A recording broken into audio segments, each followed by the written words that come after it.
Pergi kamu dari rumah ini, bentak ibu mertuaku, yang juga direktur rumah sakit tempatku bekerja. Dia memfitnah, memecat, dan mengusirku di hari yang sama. Di tengah jalan sepi aku bertemu dengan satu keluarga yang baru saja mengalami kecelakaan parah. Aku langsung turun dan melakukan pertolongan pertama. Setelah 2 jam kondisi mereka membaik. Seorang pria paruh baya mengucapkan terima kasih dan hanya menanyakan namaku. Aku tak menyangka, malam itu akan merubah hidupku. Karena, sebelum ceritanya dimulai, silahkan tulis di kolom komentar dari daerah mana saja teman-teman yang menonton cerita ini. Jangan lupa like dan subscribe agar channel ini bisa semakin berkembang dan bisa mempersembahkan cerita yang lebih menarik lagi. Safira baru saja menutup jahitan terakhir pada pasien trauma kecelakaan lalu lintas ketika seorang perawat memanggilnya. Wajah perawat itu tegang. "Dokter Safira," katanya dengan suara pelan, "Anda dipanggil ke ruang dewan direksi. Sekarang." Safira mengernyit. Ini tidak biasa. Dia mengira ini mungkin tentang permintaan alat baru yang diajukan departemennya. Sambil melepas sarung tangan dan mencuci tangan, dia merapikan jilbabnya yang terkena sedikit noda darah yang sudah mengering. Ruang dewan terasa dingin dan mencekam. Di ujung meja panjang duduk ibu mertuanya, Dr. Ambar, dalam kapasitasnya sebagai direktur utama rumah sakit. Wajahnya keras, tidak menunjukkan tanda-tanda hubungan keluarga. Di sebelahnya duduk Dr. Ivan, rekan kerjanya yang Safira tahu selalu iri dengan pencapaiannya. Ada juga kepala personalia dan kepala komite etik. "Silakan duduk, Dr. Safira," kata Dr. Ambar. Suaranya formal dan menusuk. Safira duduk, punggungnya langsung tegak. "Ada apa, Ibu Direktur?" Dr. Ivan yang maju lebih dulu, meletakkan beberapa lembar kertas di atas meja. "Kami menemukan kejanggalan serius dalam laporan jaga Anda 3 hari lalu. Anda tercatat melakukan prosedur darurat yang tidak sesuai standar operasional pada pasien VIP." Mata Safira membelalak. Pasien itu mengalami henti jantung mendadak. "Saya melakukan apa yang harus dilakukan untuk menyelamatkan nyawanya. Itu adalah tindakan diskresi medis." "Diskresi yang hampir membunuhnya," bentak Dr. Ivan. "Anda menggunakan obat di luar formularium yang disetujui, tanpa konsultasi." "Saya sudah mencoba menghubungi Anda sebagai konsultan malam itu, Dr. Ivan, tapi Anda tidak bisa dihubungi," balas Safira, suaranya mulai bergetar karena marah. "Pasien itu hidup. Dia stabil sekarang. Prosedur saya berhasil." Dr. Ambar mengangkat tangannya, menghentikan perdebatan. "Masalahnya bukan itu. Masalahnya adalah kepatuhan. Rumah sakit ini berjalan di atas aturan dan reputasi. Anda, Dr. Safira, telah berulang kali menunjukkan kecerobohan." "Kecerobohan?" Safira tidak percaya mendengarnya.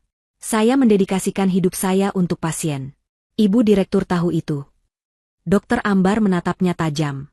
Tatapan itu menembus Safira, bukan sebagai direktur kebawahan, tapi sebagai sesuatu yang lebih kelam. "Komite telah memutuskan. Mengingat beratnya pelanggaran ini dan potensi tuntutan hukum dari keluarga pasien VIP, kami tidak punya pilihan selain mengakhiri hubungan kerja Anda dengan rumah sakit ini. Efektif segera." Hening. Suara pendingin ruangan terdengar seperti deru. "Dipecat," bisik Safira. "Serahkan kartu akses dan pagar Anda," kata kepala personalia dengan datar. Safira menatap Dr. Ambar, mencari sedikit saja keraguan, sedikit saja tanda bahwa ini adalah lelucon kejam. Tapi yang dia temukan hanyalah dinding es. Ibu mertuanya baru saja memecatnya di depan semua orang. Dr. Ivan tersenyum tipis, penuh kemenangan. Safira berdiri. Tangannya gemetar hebat, tapi dia memaksakan diri untuk tetap tenang. Dia melepaskan kartu akses dari lehernya dan meletakkannya di atas meja. Lalu dia berbalik dan berjalan keluar ruangan tanpa mengucapkan sepatah kata pun. Dia harus melewati lobi utama, tempat rekan-rekannya yang lain menatapnya dengan pandangan campur aduk antara kasihan dan ingin tahu. Kabar buruk menyebar lebih cepat daripada infeksi di rumah sakit. Dia merasa telanjang. Dia merasa terhina. Perjalanan pulang terasa seperti mimpi buruk. Dia mencoba menelepon Rendra, suaminya, tapi panggilannya langsung masuk ke kotak suara. Tentu saja. Rendra sedang dalam tugas operasi militer di perbatasan. Dia tidak akan bisa dihubungi selama berminggu-minggu. Safira sendirian menghadapi ini. Dia memarkir mobilnya di garasi rumah mewah milik mertuanya. Rumah yang dia tinggali sejak menikah dengan Rendra 3 tahun lalu. Rumah yang tidak pernah terasa seperti rumahnya sendiri. Pintu depan tidak terkunci.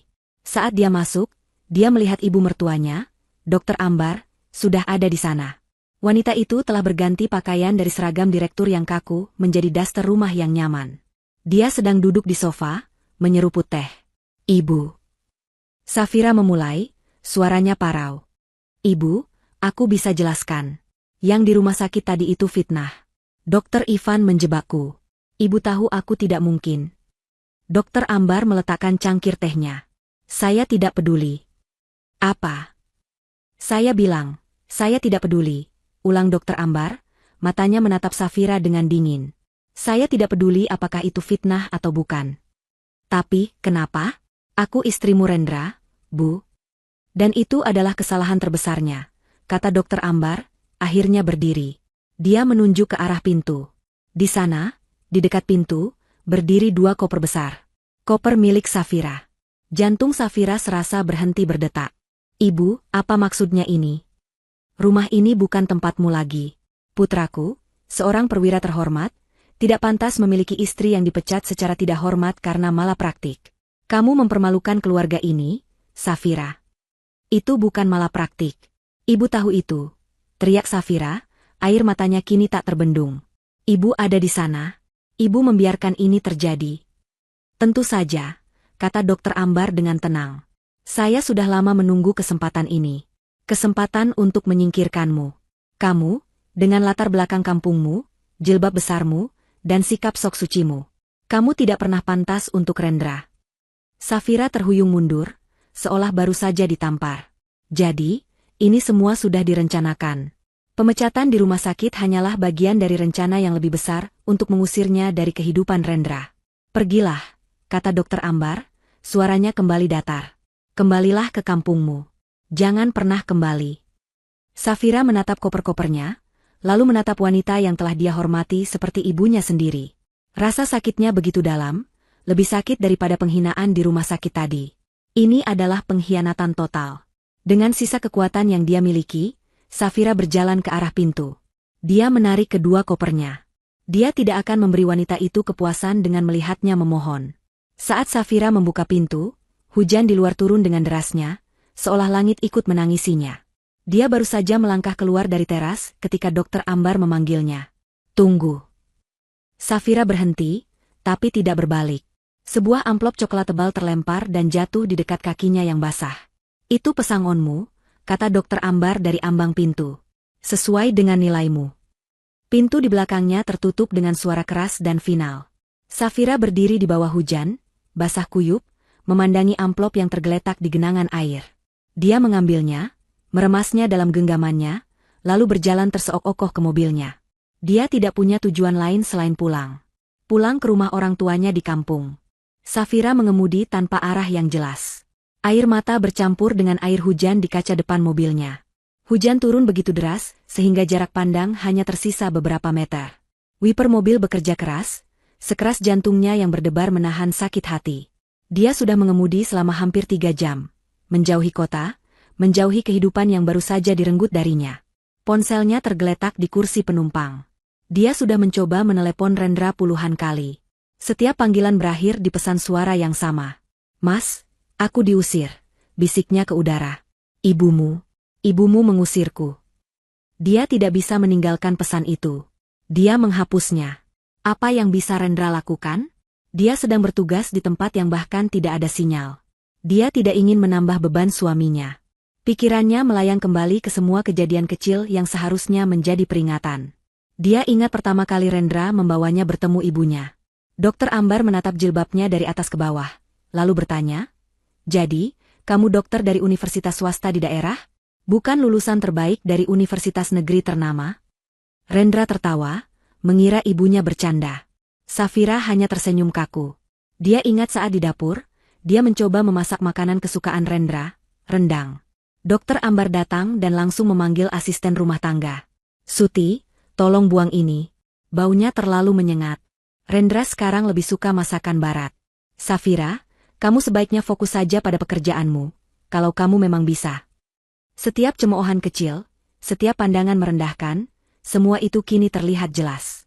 Itu semua adalah bagian dari penolakan Dokter Ambar terhadap dirinya.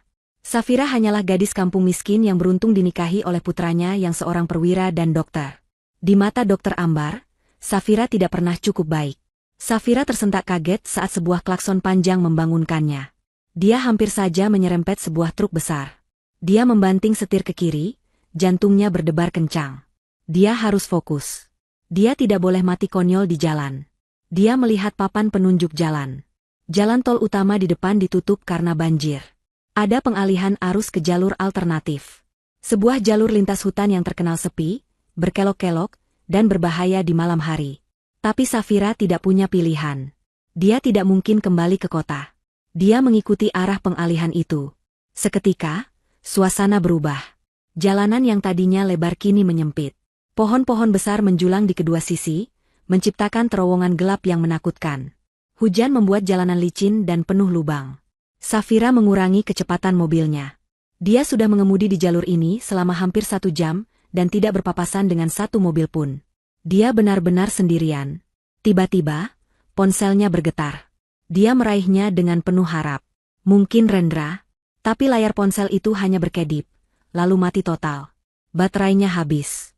Dan bahkan jika tidak, di tempat terpencil ini, sinyal adalah kemewahan. Dia melempar ponsel itu ke kursi dengan frustrasi. "Kamu berhasil, Ibu," gumam Safira pada kegelapan. "Kamu membuangku ke tempat di mana tidak ada seorang pun yang bisa menemukanku." Rasa putus asa mulai merayapinya. Dia lelah, lapar, dan kedinginan. AC mobilnya tidak mampu mengusir hawa dingin yang menusuk tulangnya. Dia memikirkan ayahnya di kampung. Seorang pensiunan guru SD yang sederhana. Dia memikirkan ibunya yang selalu mengajarinya untuk sabar. Bagaimana dia akan menjelaskan semua ini pada mereka? Safira terus mengemudi, matanya menatap nanar ke jalan yang licin. Kabut mulai turun, bercampur dengan gerimis, membuat segalanya semakin buram. Dia hanya ingin ini segera berakhir. Dia ingin tiba di rumah, memeluk ibunya, dan menangis sepuasnya. Tepat di sebuah tikungan tajam yang menurun, lampu depan mobilnya menangkap sesuatu. Sesuatu yang sangat salah. Ada bekas ban yang keluar jalur, mengarah langsung ke jurang kecil di sisi kanan jalan. Ada pagar pengaman yang patah, hancur berkeping-keping. Jantung Safira berhenti. Dia menginjak rem perlahan, membuat mobilnya berhenti beberapa meter dari lokasi itu. Dia mematikan mesin. Hening. Hanya suara gerimis yang mengetuk atap mobil dan suara jangkrik dari dalam hutan. Dia menyalakan lampu daruratnya, lalu meraih senter kecil yang selalu disimpannya di laci dashboard. Dengan ragu, dia membuka pintu mobil. Udara malam yang dingin langsung menerpanya. Dia berjalan hati-hati ke tepi jalan yang rusak. Dia mengarahkan senternya ke bawah, ke dalam kegelapan jurang. Dan di sanalah dia melihatnya. Sekitar 10 meter di bawah, sebuah mobil sedan mewah berwarna hitam terbalik, ringsek parah. Asap tipis masih mengepul dari mesinnya. Mobil itu baru saja kecelakaan. Safira menelan ludah. Dia berteriak, "Halo, ada orang di sana?" Tidak ada jawaban. Hanya kesunyian yang mencekam. Nalurinya sebagai dokter langsung mengambil alih. Masalah pribadinya, rasa sakit hatinya, semua itu lenyap. Ada orang yang membutuhkan bantuan. Dia berlari kembali ke mobilnya, bukan untuk pergi, tapi untuk membuka bagasi. Di sana, tersimpan tas medis darurat yang selalu dia bawa. Tas yang sama yang sering diejek Dokter Ambar sebagai perlengkapan dokter kampung. Safira mengambil tas itu, mengaitkannya di bahunya, dan tanpa ragu sedetik pun, dia mulai mencari jalan menuruni lereng yang curam dan berlumpur itu menuju mobil yang hancur. Lereng itu curam dan licin. Hujan telah mengubah tanah menjadi lumpur pekat yang menyedot sepatu Safira. Dia meluncur turun, lebih sering menggunakan tangan dan lutut daripada kakinya, tidak peduli jilbab dan pakaiannya sobek atau kotor. Satu-satunya yang penting adalah cahaya senter yang menyorot mobil hitam yang hancur di bawah. Tas medisnya yang berat membentur-bentur punggungnya. Aroma bensin dan oli yang tajam bercampur dengan bau tanah basah dan sesuatu yang lain. Sesuatu yang sangat dikenal Safira, bau anyir darah. Dia akhirnya sampai di dasar. Mobil itu tergeletak miring, bagian depannya hancur menabrak pohon besar. Kaca depannya pecah berhamburan. "Halo, tolong." Ada suara. Suara tangisan seorang gadis muda dari kursi belakang. "Tenang, Dick. Saya di sini untuk membantu. Saya seorang dokter," teriak Safira, suaranya berusaha mengalahkan deru hujan. Dia harus bertindak cepat. Prinsip triase, selamatkan yang paling mungkin diselamatkan, berputar di kepalanya. Dia mengarahkan senter ke kursi belakang. Seorang gadis remaja, mungkin berusia 15 tahun, menangis histeris. Ada darah di pelipisnya, tapi dia sadar dan bergerak. Saya tidak bisa keluar. Kakiku terjepit. Pekiknya. Safira mencoba membuka pintu belakang, tapi pintu itu macet. Tenang, Dick. Saya akan periksa yang di depan dulu, lalu saya kembali padamu. Jangan tidur. Terus bicara padaku. Siapa namamu? Anya. Kakiku sakit. Baik, Anya. Tetap di sana. Safira beralih ke pintu depan. Pintu pengemudi hancur total. Dia berlari ke sisi penumpang. Ajaibnya, pintu itu sedikit terbuka. Dia merobek pintu itu dengan sisa tenaganya. Di kursi penumpang depan, seorang wanita paruh baya terkulai. Dia mengerang kesakitan. Safira menyinarkan senter ke kakinya. Pemandangan itu mengerikan. Tulang pahanya patah dan menembus kulit celananya. Patah tulang terbuka. Darah menggenang di lantai mobil. Tahan, Bu, bisik Safira. Dia membuka tas medisnya. Dia harus menghentikan pendarahan. Dia mengeluarkan perban kompresi dan beberapa kain kasa steril. Tangannya bekerja dengan cepat. Membebat luka itu sekuat yang dia berani, menciptakan balutan darurat untuk memperlambat pendarahan. Dia tidak punya apa-apa untuk morfin. Ibu, ini akan sangat sakit. Gigit ini, katanya, menyodorkan gulungan perban bersih ke mulut wanita itu. Wanita itu mengangguk lemah, air mata mengalir di pipinya saat Safira mengencangkan ikatan. Sekarang, yang terpenting. Pengemudi. Pria itu terkulai di atas kemudi yang bengkok. Dia tidak bergerak. Tidak bersuara. Safira merayap masuk ke dalam mobil melalui pintu penumpang, melewati wanita yang terluka. Dia meletakkan 2 jari di leher pria itu. Nadinya ada, tapi sangat lemah dan cepat. Safira menyinarkan senter ke wajahnya. Dia adalah seorang pria parubaya, mungkin berusia akhir 50-an. Wajahnya tegas meski kini pucat dan penuh luka. Ada luka robek besar di kepalanya, tapi bukan itu yang membuat Safira khawatir. Dia mendengar suaranya. Suara napas pria itu. Suaranya gurgling, seperti orang berkumur, dan dia tampak sangat sulit bernapas. Safira menekan dadanya dengan ringan. Pria itu mengerang. Safira memperhatikan dadanya di bawah cahaya senter. Satu sisi dadanya tidak mengembang seirama dengan sisi lainnya. Vena di lehernya juga tampak membesar. Jantung Safira berdebar kencang. Dia tahu tanda-tanda ini. Pneumotoraks. Paru-parunya kolaps, mungkin karena tulang rusuk yang patah menusuknya. Udara memenuhi rongga dadanya, menekan jantung dan paru-paru lainnya. Jika dia tidak melakukan sesuatu dalam beberapa menit ke depan, pria ini akan mati. Anya. Safira berteriak ke belakang. Anya, kamu masih di sana? Iya, Kak sakit. Anya, aku butuh bantuanmu. Kakak akan berikan senter ini. Pegang erat-erat. Arahkan cahayanya ke dada bapakmu. Jangan goyang. Kamu bisa lakukan itu. Safira merangkak kembali sedikit, memberikan senternya kepada tangan gemetar di kursi belakang.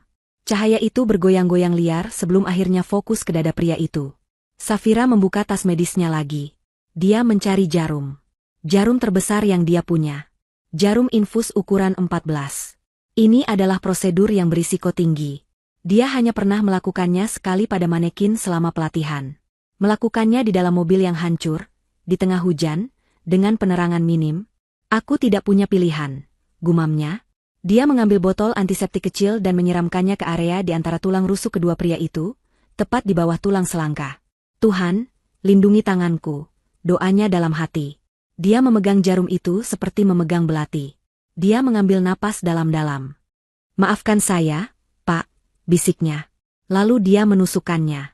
Tegas dan cepat. Menembus kulit, menembus otot, menembus celah di antara tulang rusuk. Terdengar suara, hiss. Yang jelas. Suara udara terkompresi yang keluar dari rongga dada. Safira membiarkan jarum itu tertancap di sana. Seketika, pria itu terbatuk hebat, menyemburkan darah. Tapi kemudian, keajaiban terjadi. Dia mengambil napas dalam-dalam. Satu napas penuh yang nyata. Safira melihat dadanya mulai mengembang lebih simetris. Dia bersandar di kursi mobil yang basah, napasnya sendiri terengah-engah. Dia baru saja menyelamatkan nyawa pria itu. Dia tidak tahu berapa lama dia bekerja. Dia kembali ke wanita itu, memeriksa pembalutnya. Dia kembali ke Anya, mencoba menenangkan gadis itu, memastikan kakinya tidak dalam bahaya langsung. Dia membersihkan luka di kepala pria itu sebaik mungkin. Dia menggunakan selimut darurat dari tasnya untuk menyelimuti mereka bertiga. 2 jam. Rasanya seperti 2 jam telah berlalu. Hujan sudah mereda menjadi gerimis. Safira duduk di tanah berlumpur di samping mobil, kelelahan, basah kuyup, dan kedinginan. Dia telah melakukan semua yang dia bisa. Sekarang dia hanya bisa menunggu. Tiba-tiba, terdengar suara batuk dari dalam mobil. NNGGH. Safira bangkit dan mengarahkan sisa cahaya dari ponselnya yang sekarat, yang dia temukan di tasnya, ke arah si pengemudi. Pria itu bergerak. Matanya terbuka sedikit, kabur dan tidak fokus. Dia menatap Safira. Menatap jilbabnya yang kotor oleh lumpur dan darah. Menatap wajah lelahnya. Tangan pria itu bergerak, mencengkeram lengan Safira dengan kekuatan yang mengejutkan. Siapa? Suaranya parau, nyaris tak terdengar. Siapa namamu? Safira mencondongkan tubuhnya lebih dekat. Saya Safira, Pak, katanya dengan suara lembut. Saya seorang dokter. Bantuan akan datang. Bertahanlah. Pria itu menatapnya sejenak, lalu matanya terpejam lagi. Tapi kali ini, cengkeramannya tidak terlepas. Cahaya biru dan merah yang berputar akhirnya membelah kegelapan hutan. Sekitar 30 menit setelah jenderal itu pingsan lagi, Safira mendengar suara sirene dari kejauhan.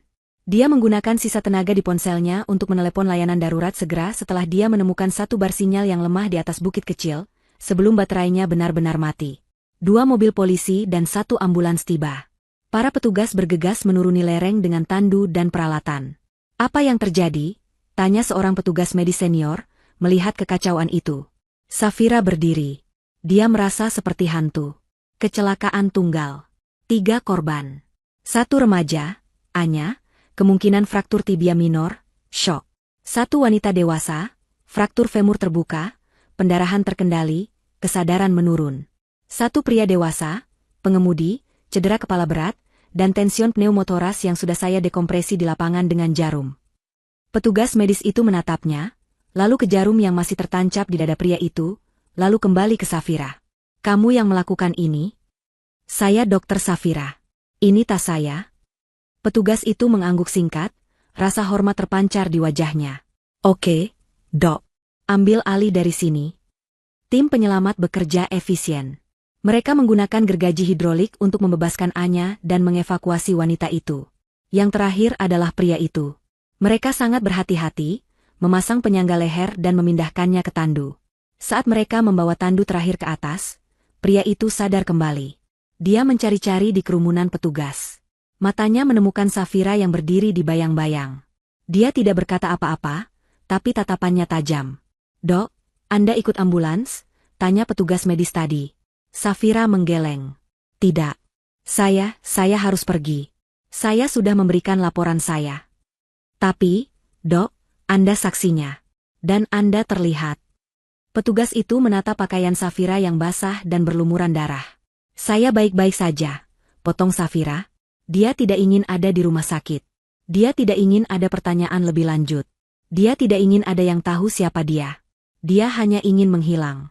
Sebelum ada yang bisa menghentikannya, Safira berjalan terhuyung-huyung mendaki lereng, kembali ke mobilnya. Dia masuk ke dalam, menyalakan mesin, dan memutar balik mobilnya.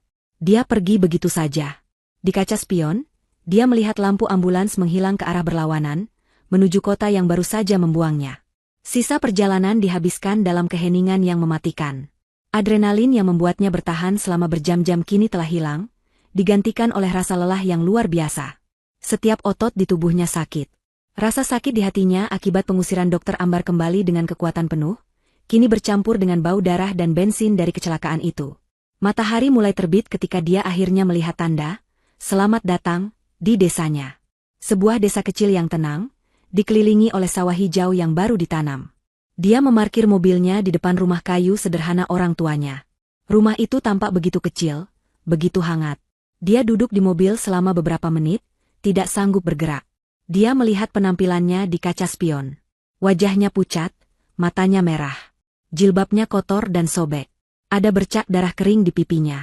Dia tampak seperti korban, bukan penolong. Akhirnya, dia membuka pintu. Suara derit pintu mobilnya membangunkan ayahnya, yang selalu bangun sebelum subuh untuk sholat. Ayahnya, Seorang pria berusia 60-an dengan wajah teduh, keluar ke teras. Dia membeku saat melihat Safira. Safira? Nak? Ada apa? Suaranya bergetar. Safira tidak bisa menahannya lagi. Dia berlari ke pelukan ayahnya dan menangis. Dia menangis untuk pekerjaannya yang hilang, untuk suaminya yang jauh, untuk penghinaan yang dia terima, dan untuk nyawa yang baru saja dia perjuangkan. Ya Allah, Nak, kamu kenapa? Ibunya kini berlari keluar, jilbab tidurnya masih terpasang. Melihat kondisi putrinya, ibunya tidak bertanya lagi. Mereka membawanya masuk. Ibunya segera memanaskan air sementara ayahnya membuatkan teh melati hangat. Mereka tidak menuntut penjelasan.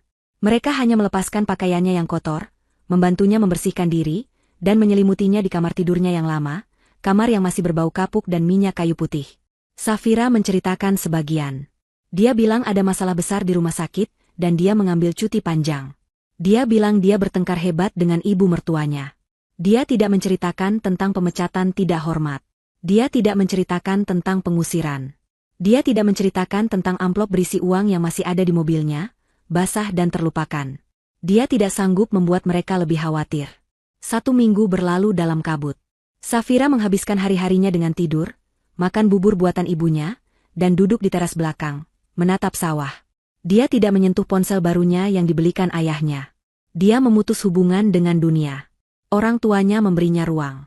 Mereka melihat luka di balik matanya, tapi mereka menunggu.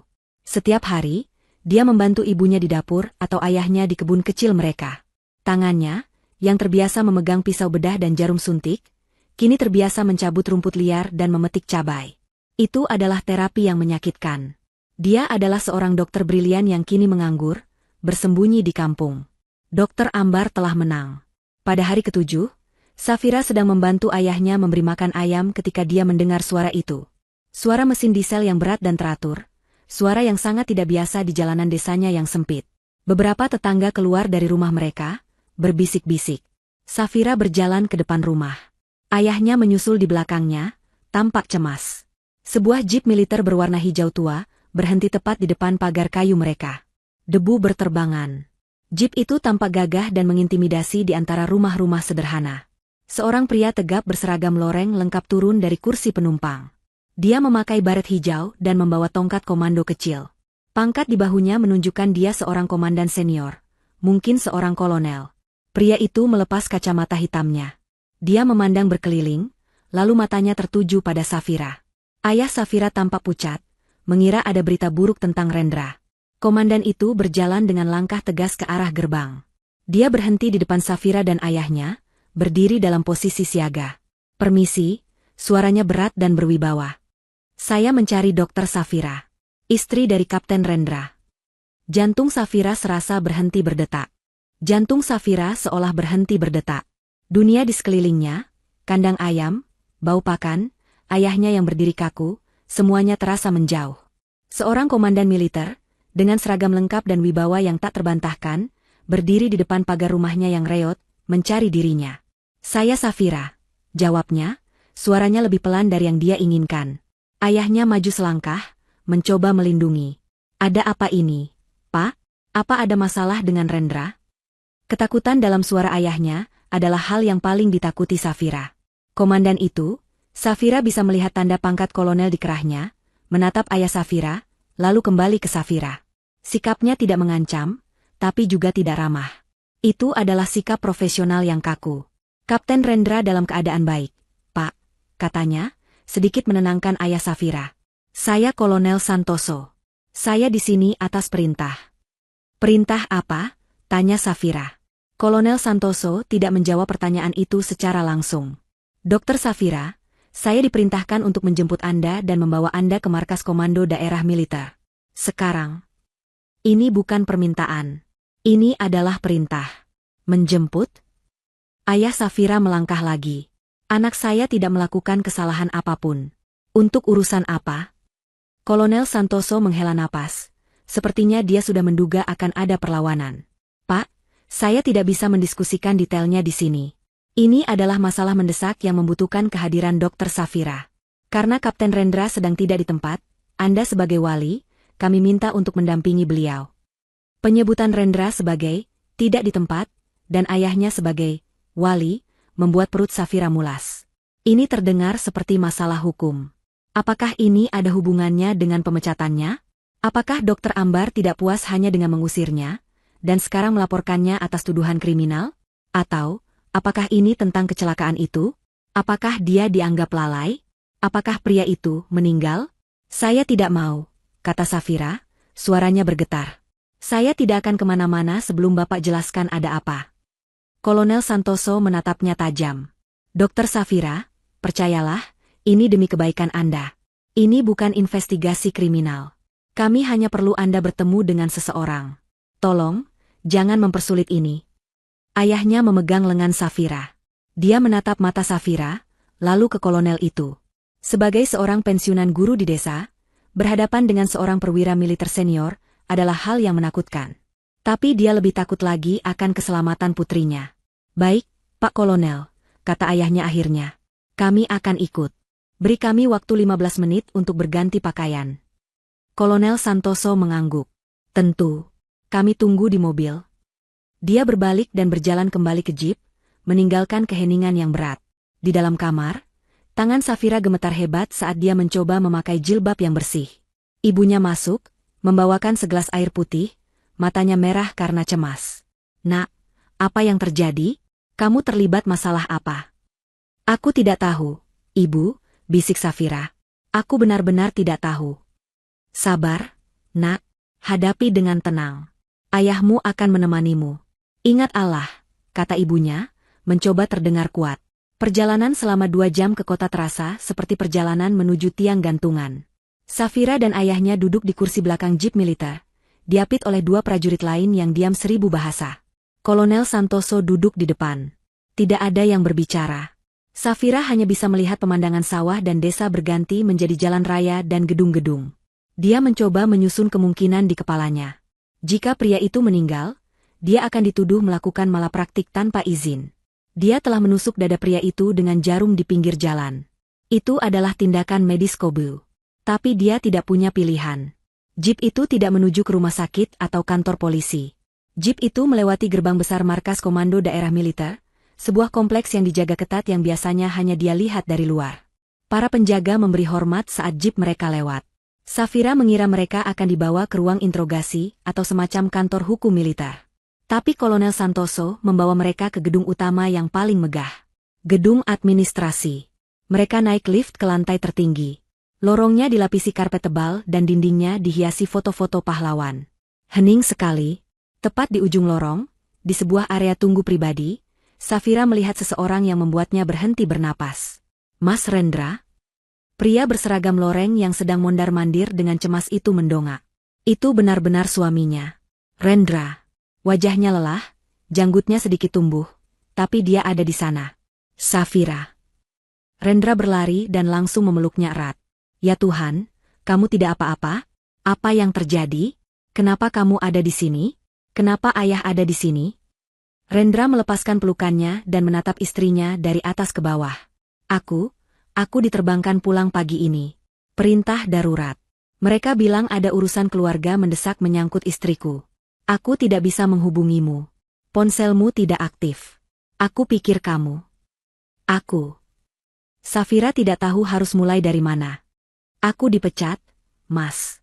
Dan ibu mengusirku dari rumah. Wajah Rendra berubah dari khawatir menjadi bingung, lalu menjadi marah.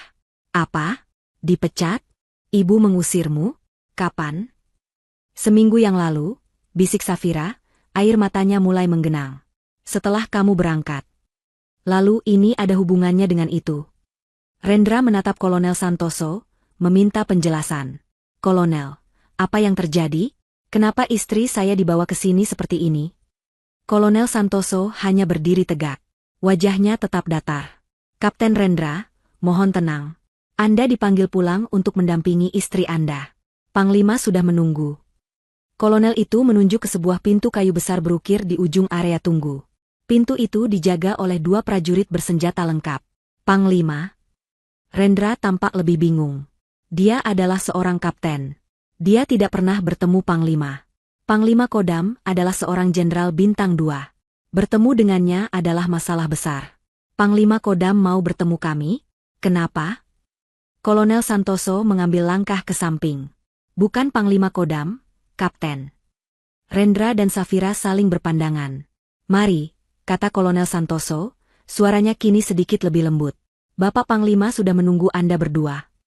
Rendra meraih tangan Safira, menggenggamnya erat.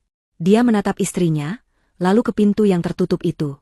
Dia tidak tahu apa yang ada di baliknya, tapi dia tahu hidupnya akan berubah. Panglima? Rendra berbisik panik ke Safira. Panglima mana? Apa yang kamu lakukan? Safira hanya bisa menggelengkan kepalanya. Dia sama sekali tidak tahu. Kolonel Santoso mengetuk pintu besar itu 2 kali. Ketukan yang mantap dan penuh hormat. Masuk, sebuah suara berat terdengar dari dalam. Pintu itu didorong terbuka oleh salah satu penjaga, menampakkan sebuah ruangan yang sangat besar. Itu bukan ruang interogasi. Itu juga bukan rumah sakit. Itu adalah sebuah kantor mewah, mungkin ruang kerja terbesar yang pernah Safira lihat. Lantainya terbuat dari marmer mengkilap yang dilapisi karpet Persia tebal. Dindingnya dihiasi panel kayu gelap, dan di satu sisi terdapat jendela setinggi langit-langit yang menampakkan pemandangan kota dari atas. Bendera merah putih dan berbagai panji militer berdiri gagah di sudut ruangan. Di tengah ruangan, di balik meja kayu jati berukuran masif, duduk seorang pria. Safira langsung mengenalinya. Meskipun kini dia tidak lagi pucat, tidak lagi berlumuran darah, dan tidak lagi terkulai di atas kemudi. Pria itu kini duduk tegak. Wajahnya yang tegas terlihat berwibawa. Dia mengenakan seragam militer lengkap berwarna hijau zaitun. Seragam yang bersih, rapi, dan penuh dengan tanda jasa serta medali yang berkilauan. Mata Safira turun ke pundaknya. Dan di sanalah, berkilau di bawah cahaya lampu kristal, 4 bintang emas. Jenderal bintang 4. Safira membeku di tempat. Tangannya yang digenggam Rendra kini sedingin es. Rendra, di sebelahnya, bereaksi seperti tentara. Bertahun-tahun pelatihan mengambil alih. Begitu matanya melihat 4 bintang itu, dia langsung melepaskan tangan Safira. Tubuhnya kaku seperti papan. Dia mengambil 1 langkah maju, menghentakkan kakinya, dan memberi hormat militer yang sempurna. Lapor. Kapten Rendra. Siap? Suaranya menggema di ruangan yang sunyi itu. Rendra tidak melihat ke wajah jenderal itu. Dia menatap lurus ke dinding di belakangnya, seperti yang diajarkan. Dia bingung, takut, dan benar-benar tidak mengerti apa yang sedang terjadi. Mengapa dia, seorang kapten rendahan, berada di ruangan yang sama dengan jenderal penuh, orang nomor 1 atau 2 di Angkatan Darat? Dan mengapa istrinya berdiri gemetar di sampingnya? Apa yang telah dilakukan Safira, hingga melibatkan petinggi militer seperti ini? Safira, di sisi lain, tidak bisa mengalihkan pandangannya dari pria itu. Jenderal itu, yang Safira ingat sebagai pasien yang hampir mati, tersenyum tipis. Lalu dia berdiri. Dia tidak setinggi yang Safira bayangkan, tapi auranya memenuhi ruangan. Dia berjalan perlahan mengitari meja besarnya. Dia tidak mempedulikan Rendra yang masih dalam posisi hormat kaku. Matanya tertuju lurus pada Safira. "Halo, Dokter Safira," katanya. Suaranya berat, sama seperti yang Safira ingat di mobil yang hancur itu, tapi sekarang penuh dengan kehidupan dan otoritas. Safira hanya bisa mengangguk. Dia lupa cara berbicara. Di sudut ruangan, Safira baru menyadari ada orang lain. Wanita parubaya yang dia tolong, yang patah tulangnya, duduk di sofa, kakinya masih terbalut gips dan diletakkan di atas bangku kecil. Di sampingnya duduk gadis remaja yang dia tenangkan. Anya. Keduanya tersenyum hangat ke arah Safira. "Istri saya, Riani," kata jenderal itu, menunjuk ke wanita di sofa. "Dan putri saya, Anya." Rendra akhirnya menurunkan tangannya, tapi dia masih berdiri dalam posisi siaga. Matanya melesat antara Safira, jenderal, dan keluarganya. Dia sedang mencoba memecahkan teka-teki yang mustahil. Jenderal Atmaja. Safira sekarang yakin itu namanya. Nama yang selalu dia dengar di berita, berhenti tepat di depan Safira. Dia menatap wanita muda berhijab yang berdiri di hadapannya.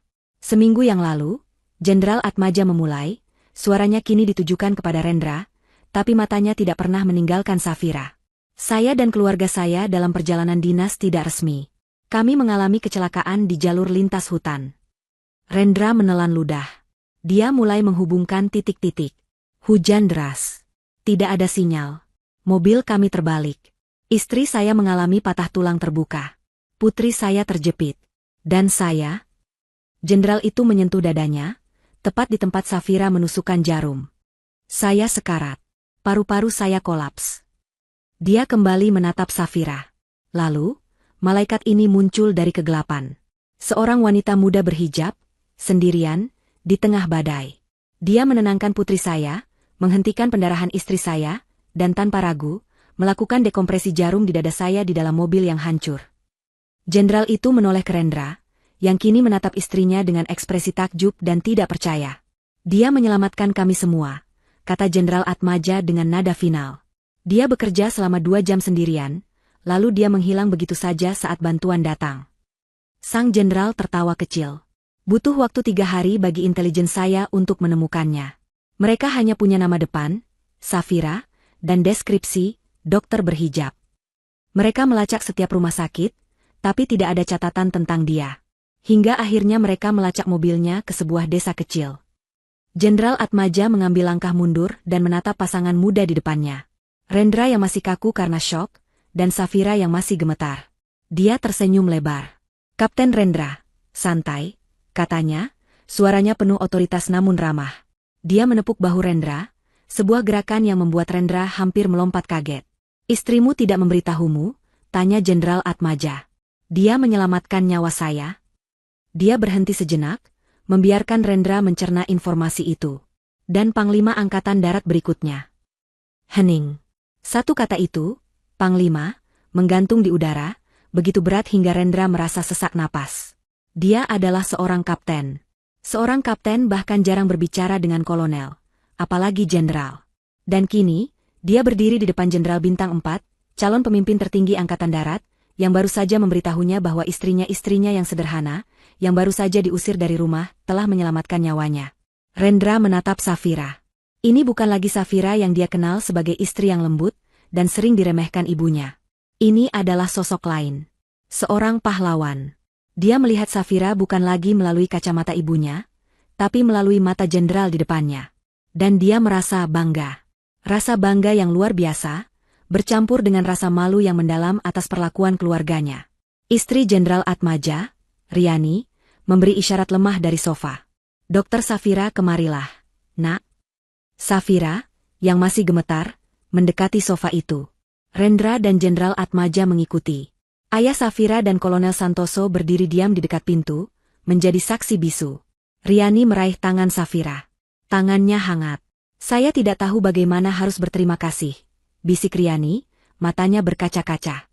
Saat saya sadar, yang saya rasakan hanya sakit yang luar biasa. Saya melihat tulang saya sendiri, saya pikir saya akan mati. Lalu saya melihat Anda. Wajah Anda tenang, jilbab Anda berlumuran lumpur, tapi Anda berbicara kepada saya seolah-olah kita sedang minum teh di sore hari. Anda bilang, Ibu akan baik-baik saja, saya akan mengurusnya. Dan saya percaya. Anya, putrinya, ikut menimpali. Kak Safira yang paling keren. Kakak terus mengajakku bicara tentang pelajaran sekolah. Aku benci matematika, tapi kakak bilang kalau aku bisa hitung berapa lama ambulans datang, itu akan membantu. Kakak membuatku lupa kalau kakiku terjepit. Safira tersenyum kecil, air matanya akhirnya menetes. Saya hanya melakukan apa yang harus saya lakukan. Tidak, kata Jenderal Atmaja, suaranya kembali terdengar tegas. Anda melakukan apa yang orang lain tidak bisa lakukan. Anda melakukan keajaiban di pinggir jalan. Yang membawa saya ke pertanyaan berikutnya. Sang jenderal menatap Safira dengan mata elangnya yang tajam. Tatapan yang biasa dia gunakan untuk menginterogasi bawahannya. Intelijen saya kesulitan menemukan Anda. Mereka bilang Anda tidak terdaftar di rumah sakit manapun di kota. Saya harus mengerahkan sumber daya yang signifikan hanya untuk melacak mobil Anda ke desa. Dia berhenti sejenak. Dan laporan pertama yang saya dapat dari polisi di tempat kejadian, mereka bilang Anda tampak hancur. Bahkan sebelum Anda menemukan kami. Safira menunduk. Dia tidak bisa berbohong kepada pria ini. Dokter Safira, lanjut Jenderal Atmaja, apa yang dilakukan seorang dokter brilian seperti Anda, sendirian, di tengah badai, di jalur lintas hutan yang sepi, pada pukul 2 pagi, dan mengapa Anda menghilang begitu saja? Rendra kini menatap Safira, menunggu jawaban. Dia hanya tahu sebagian kecil dari cerita itu. Safira memulai, suaranya tercekat. Saya baru saja berhenti dari pekerjaan saya, Jenderal. Berhenti? Rendra menyela, suaranya meninggi. Safira, kamu bilang kamu dipecat. Kamu bilang ibu mengusirmu. Mata Jenderal Atmaja menyipit. Dia menatap Rendra, lalu kembali ke Safira.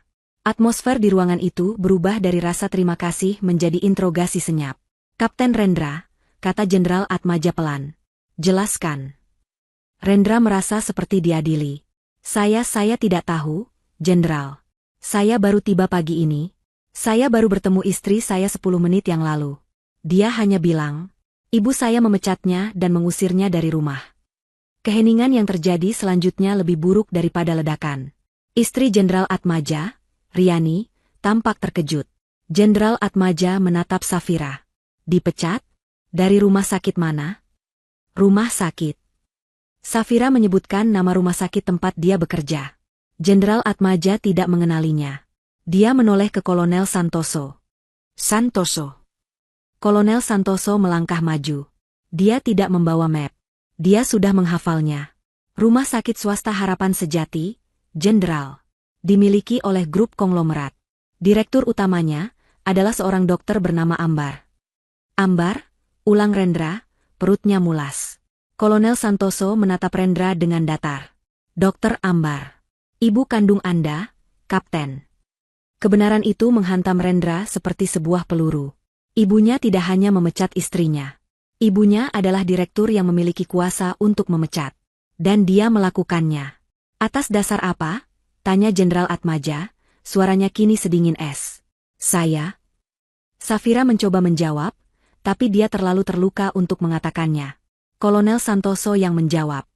Laporan awal kami, Jenderal, menemukan ini terjadi seminggu yang lalu. Tuduhan resmi, malapraktik berat pada pasien VIP. Rendra langsung berbalik ke Safira. Fitnah. Kamu tidak mungkin malapraktik. Kamu dokter terbaik yang aku kenal. Pasien itu hidup. Safira akhirnya bersuara, air matanya mengalir deras. Dia mengalami henti jantung, saya menyelamatkannya. Tapi Dokter Ivan, dia menjebak saya. Dia bilang saya melanggar prosedur. Dan ibu. Dia menatap Rendra, matanya penuh luka. Ibu. Ibu yang memimpin rapat pemecatan itu, Mas. Dia memecatku di depan dewan. Lalu dia mengusirku dari rumah. Dia melemparkan amplop pesangon ke kakiku. Setiap kata adalah tamparan bagi Rendra. Ayah Safira di sudut ruangan mengepalkan tangannya, menahan amarah yang tidak bisa dia luapkan. Jenderal Atmaja berdiri diam. Dia memproses semua informasi itu. Dokter yang menyelamatkan nyawanya dengan prosedur berisiko tinggi di pinggir jalan, baru saja dipecat, karena dituduh melakukan prosedur berisiko. Ironi itu begitu kental. Dia melihat Rendra yang pucat pasi, hancur karena malu. Dia melihat Safira yang menangis dalam diam. Kolonel Santoso, kata Jenderal Atmaja. Siap, Jenderal. Saya mau Anda buka investigasi penuh. Terhadap Dokter Ambar, Jenderal? Bukan, Jenderal Atmaja berjalan ke jendela besar, menatap pemandangan kota di bawah. Saya mau investigasi penuh terhadap seluruh rumah sakit Harapan Sejati. Seluruhnya. Audit keuangan. Audit medis. Periksa setiap laporan kematian dalam 6 bulan terakhir. Periksa setiap klaim asuransi. Periksa setiap pengadaan alat. Dia berbalik, matanya menatap tajam. Saya berutang nyawa pada Dokter Safira. Saya tidak suka berutang. Dan saya benci ketidakadilan. Dia menatap Rendra. Kapten Rendra. Selama seminggu ke depan, Anda dibebas tugaskan dari satuan Anda. Tugas Anda adalah menjaga istri Anda. Dia adalah aset negara yang berharga. Lalu dia menatap Safira, tatapannya melembut. Dokter Safira, Anda dan ayah Anda akan kami antar pulang ke desa Anda, dengan pengawalan. Istirahatlah. Anda tidak perlu melakukan apa-apa lagi. Biar kami yang urus sisanya. Jenderal Atmaja menatap Kolonel Santoso. Santoso, saya mau tahu semua tikus yang ada di rumah sakit itu. Dan saya mau tahu siapa Dokter Ivan ini. Saya mau mereka semua ada di meja saya besok pagi. Siap, laksanakan, Jenderal. Dokter Ambar sedang menikmati secangkir kopi pagi termahalnya. Dia duduk di ruang kerjanya yang mewah di lantai atas Rumah Sakit Harapan Sejati, memandangi taman yang terawat sempurna di bawah. Seminggu ini adalah minggu terbaik dalam hidupnya. Rumahnya akhirnya terasa bersih. Tidak ada lagi menantu berhijab yang mengingatkannya pada kemiskinan. Tidak ada lagi bayangan Safira yang cemerlang secara profesional, yang secara diam-diam membuat posisinya sendiri terasa terancam. Dia baru saja menandatangani surat pemecatan final Safira, membuatnya permanen dan tidak dapat diganggu-gugat. Dia juga memastikan Dr. Ivan, sekutunya yang licik, mendapatkan posisi kepala departemen yang dulu diincar Safira. Semuanya berjalan sesuai rencana. Dia sedang memeriksa laporan keuangan, sedikit menggeser dana dari anggaran amal ke dana representasi miliknya, ketika interkom di mejanya berbunyi. "Ya, Sinta," jawabnya ketus. "Maaf, Ibu Direktur," suara sekretarisnya terdengar gugup. "Ada tim audit yang ingin bertemu Ibu." Mereka bilang ini mendadak dan dari kementerian. Dokter Ambar mendengus. "Audit lagi. Selalu saja ada birokrat yang mencari-cari uang kopi. Saya sedang sibuk. Suruh mereka buat janji. Atau berikan mereka amplop, seperti biasa. Suruh kepala keuangan yang urus." "Sudah, Bu, tapi mereka tidak mau. Mereka bilang ini bukan audit biasa. Dan mereka tidak sendiri, Bu." Sebelum Dokter Ambar bisa membentak, pintu ruang kerjanya terbuka. Bukan didorong, tapi dibuka dengan tegas. 4 orang pria masuk. 2 mengenakan setelan jas hitam yang kaku, tampak seperti auditor pemerintah senior. 2 lainnya membuat kopi di tangan Dokter Ambar membeku. Mereka mengenakan seragam polisi militer, lengkap dengan baret biru dan ban lengan PM. Dokter Ambar berdiri. Jantungnya berdebar sedikit. "Ada apa ini? Siapa yang mengizinkan Anda masuk?" Pria di tengah, yang seragamnya paling mentereng, Kolonel Santoso, berjalan lurus ke mejanya. Dia tidak tampak terintimidasi oleh kemewahan ruangan itu. Dia meletakkan sebuah map tebal di atas meja Dokter Ambar. "Dokter Ambar," suaranya datar dan dingin. "Saya direktur utama di sini. Anda tidak bisa seenaknya." "Dokter Ambar," potong Kolonel Santoso, suaranya tidak meninggi, tapi mematikan. "Saya Kolonel Santoso. Ini adalah surat perintah untuk investigasi penuh atas seluruh operasional Rumah Sakit Harapan Sejati. Atas dugaan berat penyalahgunaan wewenang, penipuan asuransi kesehatan, penggelapan dana, dan berbagai dugaan malapraktik medis yang ditutupi." Wajah Dokter Ambar memucat. Saya tidak mengerti. Ini pasti kesalahan rumah sakit kami. Tim saya akan menyegel ruang arsip, ruang server, dan bagian keuangan. Anda, Dokter Ambar, diminta untuk tetap berada di ruangan ini dan tidak menghubungi siapapun. Ponsel Anda, tolong." Salah satu polisi militer melangkah maju, menyodorkan tangan. "Saya tidak akan memberikannya." Dokter Ambar panik. "Saya punya hak. Saya kenal orang di kementerian. Saya kenal Jenderal Darmawan.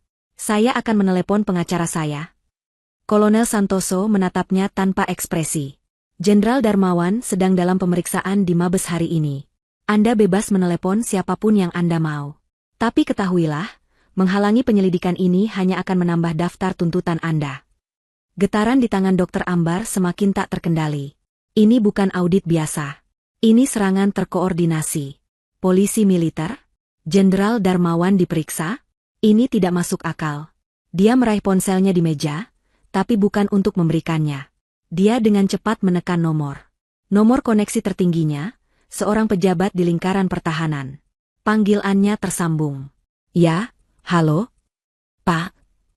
Dokter Ambar berkata terburu-buru, "Ini Ambar. Ada masalah di rumah sakit saya. Ada tim audit gabungan dan mereka membawa polisi militer. Mereka mengatasnamakan." Terdengar suara helaan napas berat di seberang telepon. Lalu suara itu berbisik, sangat pelan dan penuh ketakutan. "Ambar, kamu mengganggu siapa?" "Saya tidak tahu. Mereka hanya..." "Ambar, dengarkan saya baik-baik." Suara pria itu memotongnya, nadanya panik. "Jangan sebut nama saya.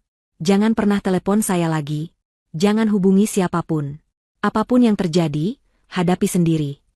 "Tapi, Pak, ini..." "Kamu tidak mengerti, ya? Ini perintah langsung dari calon Panglima." "Panglima?" Dokter Ambar membeku. "Jenderal Atmaja, kamu mengganggu keluarganya? Apa kamu gila? Kamu baru saja menendang sarang lebah terbesar di republik ini. Selesaikan masalahmu sendiri. Semoga Tuhan menolongmu." Klik. Telepon terputus. Dokter Ambar menatap layar ponselnya. Jenderal Atmaja. Nama itu berputar di kepalanya. Dia kenal nama itu dari berita. calon Panglima Angkatan Darat. Tapi, mengganggu keluarganya? Kapan dia? Pikirannya buntu. Dia tidak bisa menghubungkannya. Dia mendongak menatap Kolonel Santoso, yang masih berdiri di sana, mengamatinya dengan sabar. Di belakangnya, salah satu auditor yang menyebar di ruangannya, mengambil sebuah map dari tumpukan, selesai, di meja Dokter Ambar. Auditor itu membukanya. "Kolonel, lihat ini." Kolonel Santoso mengambilnya. Dia membacanya sekilas. Wajahnya mengeras. Laporan pemberhentian tidak hormat. Atas nama, Dokter Safira. Kolonel Santoso mengangkat map itu, seolah menimbangnya. Dia menatap Dokter Ambar.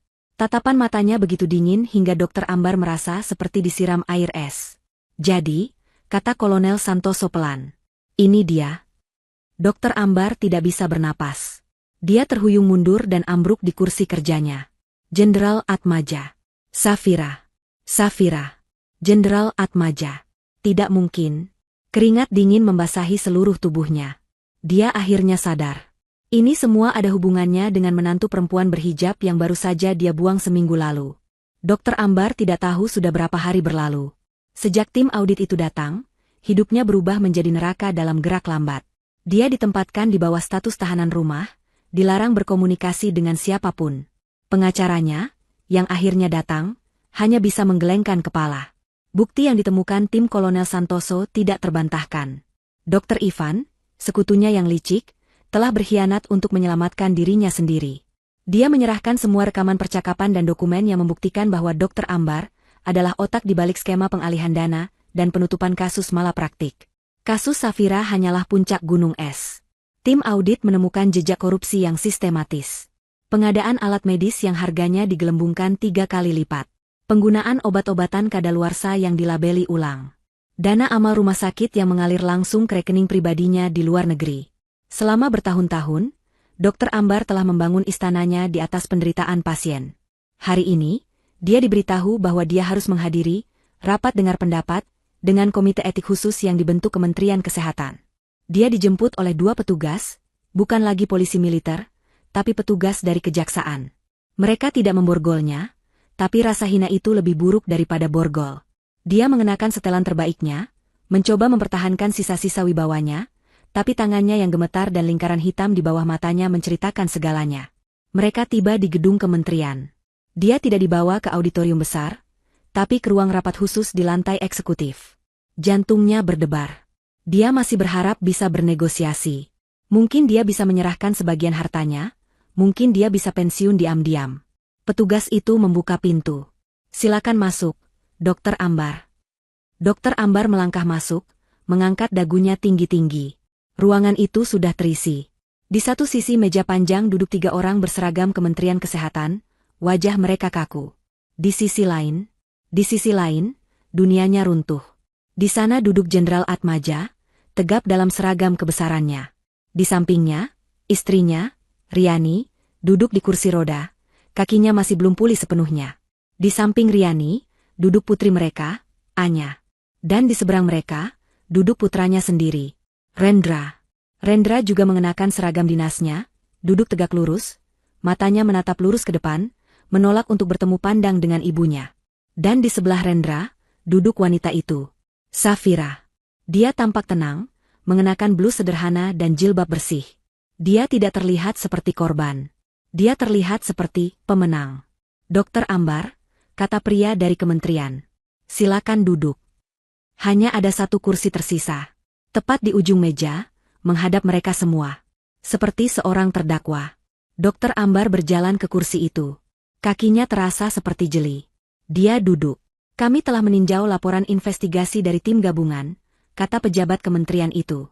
"Temuannya sangat memberatkan.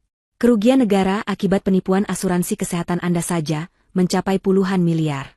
Belum lagi temuan kriminal terkait penggelapan dan kelalaian yang disengaja."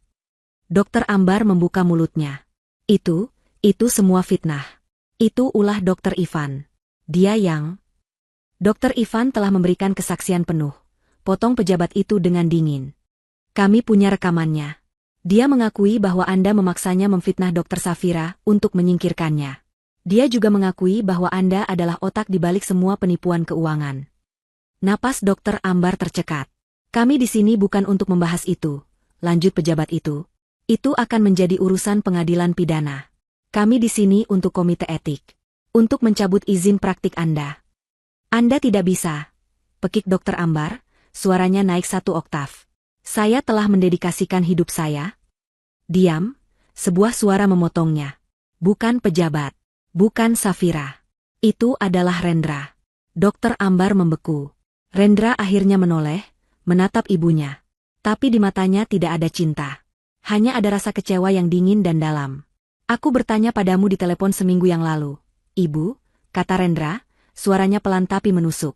Aku bertanya, apa yang terjadi dengan Safira? Dan ibu bilang dia mengundurkan diri. Ibu bilang dia tidak betah. Ibu bilang dia pergi begitu saja. Rendra, ibu bisa jelaskan?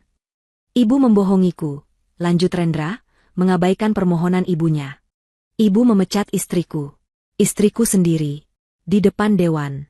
Lalu ibu mengusirnya dari rumah yang seharusnya menjadi rumahnya juga. Rumah kami. Dia tidak pantas untukmu, nak. Dia dari kampung. Dia menyelamatkan nyawa. Suara Rendra menggelegar di ruangan itu, membuatnya tampak seperti seorang kapten sungguhan untuk pertama kalinya di mata ibunya. Saat ibu sibuk menghitung uang harammu, istriku ada di jurang, di tengah badai, menusukkan jarum ke dada seorang pria untuk menyelamatkan nyawanya. Rendra menunjuk ke arah Jenderal Atmaja. Nyawa pria itu. Semua mata kini tertuju pada Dokter Ambar. Wajahnya pucat pasi. Saat itulah, istri Jenderal Atmaja, Riani, berbicara untuk pertama kalinya. Suaranya lemah, tapi memancarkan otoritas yang tak terbantahkan. Dokter Ambar, katanya, menatap lurus ke mata wanita yang telah menghancurkan menantunya sendiri. Saya tidak tahu apa yang Anda ajarkan pada putra Anda. Tapi saya tahu apa yang dokter muda itu lakukan untuk saya. Dia membalut kaki saya yang hancur, sementara dia sendiri jelas-jelas sedang hancur hatinya. Riani mencondongkan tubuhnya ke depan di kursi rodanya. Anda memecat dokter yang menyelamatkan nyawa saya, dan nyawa suami saya. Dia berhenti sejenak, membiarkan kata-kata itu meresap. Sekarang, kata Riani, jelaskan pada saya, tentang dana alat medis palsu yang Anda alihkan ke rekening pribadi Anda. Jelaskan pada saya, bagaimana rasanya mencuri dari orang sakit. Itu adalah pukulan terakhir. Topeng wibawa Dokter Ambar hancur berkeping-keping. Dia bukan lagi seorang direktur yang angkuh. Dia hanyalah seorang wanita tua yang ketakutan dan jahat. Dia menatap putranya, mencari pertolongan. Rendra, nak, tolong ibu. Rendra menatapnya lama. Lalu dia menggelengkan kepalanya pelan. Istriku adalah Safira, Bu. Aku memilihnya. Dia menggeser kursinya sedikit lebih dekat ke Safira, sebuah gerakan kecil yang terasa seperti gempa bumi bagi Dokter Ambar. Dokter Ambar ambruk. Dia menundukkan kepalanya di atas meja dan mulai terisak. Bukan tangisan penyesalan, tapi tangisan kekalahan. Tangisan seseorang yang kehilangan segalanya. Pejabat kementerian itu berdeham. Komite telah memutuskan. Izin praktik Dokter Ambar dicabut. Efektif saat ini. Dia mengangguk ke petugas di pintu. Urusan Anda di sini selesai. Kejaksaan akan mengambil alih dari sini. Petugas itu masuk dan memegang lengan Dokter Ambar. Mari, Bu. Dokter Ambar diangkat dari kursinya, tidak melawan lagi. Saat dia diseret keluar ruangan, pandangan terakhirnya tertuju pada Safira. Safira menatapnya kembali, tidak dengan kebencian, tidak dengan kemenangan. Hanya dengan rasa kasihan yang tenang. Dan bagi Dokter Ambar, tatapan kasihan itu jauh lebih buruk daripada tatapan kebencian. Pintu tertutup, mengakhiri era terornya. 3 bulan berlalu. Berita tentang skandal Rumah Sakit Harapan Sejati meledak di media nasional. Itu adalah kisah yang sempurna. Korupsi, malapraktik, dan keadilan yang dramatis. Dokter Ambar dan kroni-kroninya, termasuk Dokter Ivan, menjadi bulan-bulanan publik. Hari ini adalah hari pembacaan vonis. Di sebuah lobi rumah sakit yang steril dan modern, sebuah televisi besar di dinding menyiarkan liputan langsung dari pengadilan. Berbeda dengan lobi rumah sakit lama Dokter Ambar, lobi ini terasa terang dan penuh harapan. Layar televisi menunjukkan kerumunan wartawan. Lalu, pintu ruang sidang terbuka. Dokter Ambar keluar, didampingi petugas. Dia tidak lagi mengenakan setelan desainer. Dia mengenakan kemeja putih sederhana dan rompi tahanan berwarna oranye terang yang mencolok. Wajahnya kuyu, menua 20 tahun dalam 3 bulan. Rambutnya acak-acakan. Seorang reporter berteriak, "Ibu Ambar, apa tanggapan Anda atas vonis 12 tahun penjara?" Dokter Ambar tidak menjawab. Dia hanya menunduk saat puluhan kamera menyala di wajahnya. Vonis telah dijatuhkan. Suara reporter di TV terdengar jelas. Hakim menyatakan Dokter Ambar terbukti secara sah dan meyakinkan melakukan tindak pidana korupsi, penipuan, dan pencucian uang secara sistematis, serta membahayakan nyawa pasien. Selain vonis 12 tahun penjara, seluruh asetnya disita oleh negara, dan izin medisnya dicabut seumur hidup.